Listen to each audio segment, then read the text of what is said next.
பிப்ரவரி மாத இறுதிக்குள் 10 முதல் 15 முதல்வர் படைப்பகங்கள் பயன்பாட்டிற்கு வர உள்ளதாக கூறியுள்ள அமைச்சர் சேகர் பாபு, திமுக முன்னெடுத்துள்ள தமிழகம் தலைநிமிரும் என்கிற பரப்புரையை தலை தொங்கிவிட்டது என எடப்பாடி பழனிசாமி கடிந்துரைத்தது தொடர்பான வினாவுக்கு தங்களின் தலைவர்களை உதாசீனப்படுத்தி பேசியவர்களுடன் கூட்டணியில் இருக்கும் எடப்பாடி பழனிசாமியின் தலைதான் தொங்கியுள்ளது என்று விடையளித்துள்ளார். தொங்கின தலை அவர் தலை தான், எங்கள் தலை நிமிர்ந்த தலை.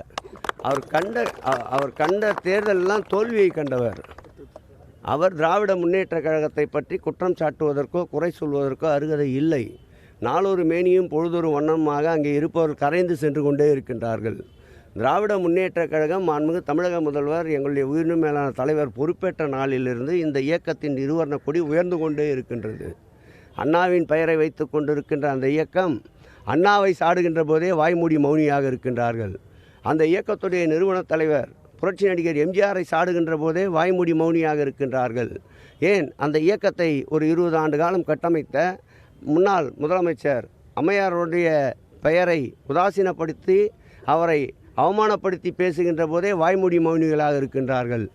எந்த விதமான செயலுக்கும் எந்த விதமான எதிர்ப்பிற்கும் அஞ்சாமல் நின்று கட்சிப்பணியும் இயக்கப்பணியும் ஆட்சிப்பணியும் ஒரு சேர நடந்து கொண்டிருக்கின்ற இந்த தலை நிமிர்ந்திருக்கின்றதா?